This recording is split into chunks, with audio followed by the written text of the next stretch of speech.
I will reveal the most closely guarded secret of Native American dwellings, one that is not written about in textbooks. Most people think that a teepee is just skins stretched over a frame, but this is a gross misconception that ignores a key element of the entire system: the inner screen lining. This screen, known to the Lakota as ozon, was a wide strip of treated skins or canvas. It was attached to poles at human height. It ran along the entire inner perimeter of the dwelling, not reaching the top or the floor. At first glance, it may seem like a simple decoration or protection from dripping water, but in fact, the ozon was the heart of the teepee's climate control system. It performed several critical functions at once, transforming the shelter into a comfortable space. First, it created an air gap between the outer wall and the interior living space. Cold air that seeped under the outer edge of the covering did not reach the people inside. Instead, it rushed upward through this gap between the two layers of skins. This flow of cold air, rising to the top of the teepee, created a powerful draft for the hearth. It literally pushed the smoke out through the smoke vents. As a result, it was possible to sit by an open fire inside the teepee without the risk of suffocating from the smoke. It was an ingenious chimney effect built into the very structure of the dwelling. The smoke did not mix with the air in the room, but rose straight up. The ozone created an invisible wall separating the flows of clean and smoky air. Secondly, the inner screen served as an excellent insulator. The air gap between the two layers of skins significantly reduced heat loss. It worked on the same principle as modern double-glazed windows. In addition, the smooth inner surface of the screen reflected heat from the fire back into the living space.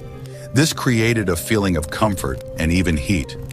People were warmed not only by the direct radiation of the fire, but also by the reflected heat from all sides.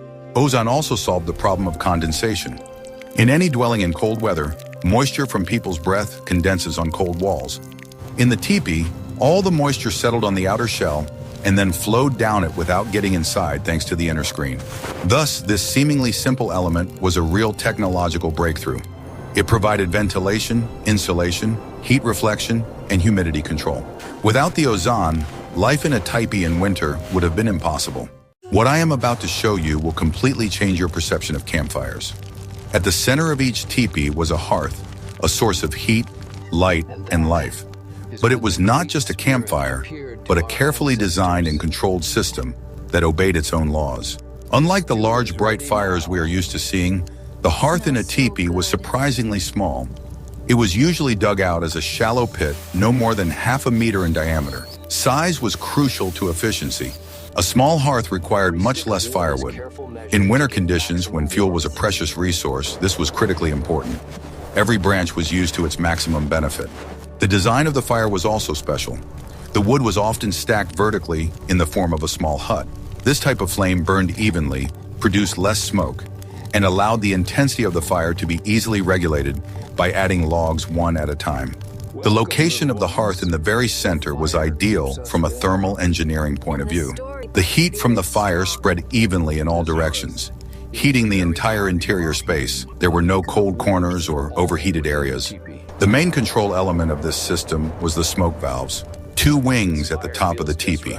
Long poles were tied to their ends, reaching down to the ground. These poles were used to regulate the smoke opening. The inhabitants of the teepee constantly controlled these valves, just as a captain controls the sails. They could be turned depending on the direction of the wind to create optimal draft. In calm weather, they were open wider, and in a hurricane, they were almost completely closed on the windward side. But how do you keep the fire going when all the firewood is covered with snow? In the next chapter, you will learn about ingenious methods of fuel harvesting that made it possible to survive any winter. Winter survival on the plains was a strategic task, and fuel harvesting played a key role in it. Preparations for the cold weather began long before the first snowfall. Autumn was a time of intensive firewood gathering. Families gathered any dry wood they could find. Preference was given to hardwoods such as poplar or willow, which grew along rivers. These woods burned slowly and gave off a lot of heat. The collected firewood was not left outside. It was brought inside the teepee and neatly stacked around the perimeter. The firewood was stored in the space between the outer covering and the inner screen, where it remained dry and was always at hand. This fuel supply was a vital insurance policy. When a blizzard swept through the area for several days, The family could keep the fire going without going outside. This ensured complete autonomy during the storm. But trees were rare in the vast expanses of the Great Plains. Therefore, the main and most reliable source of fuel was dried bison dung. It was the real gold of the plains, without which life in winter would have been impossible. During the summer and fall, women gathered this valuable resource. Dried in the sun, it became hard and light.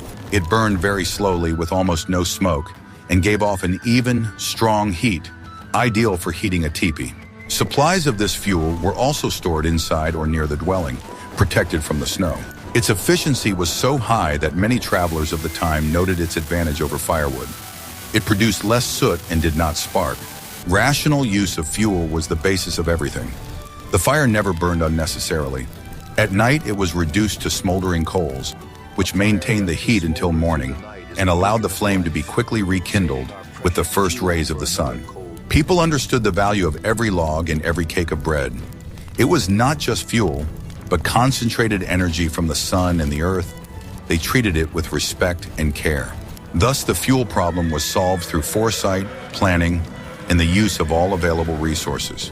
The inhabitants of the plains did not wait for winter to take them by surprise. They prepared for it in advance, creating reserves that guaranteed warmth and life.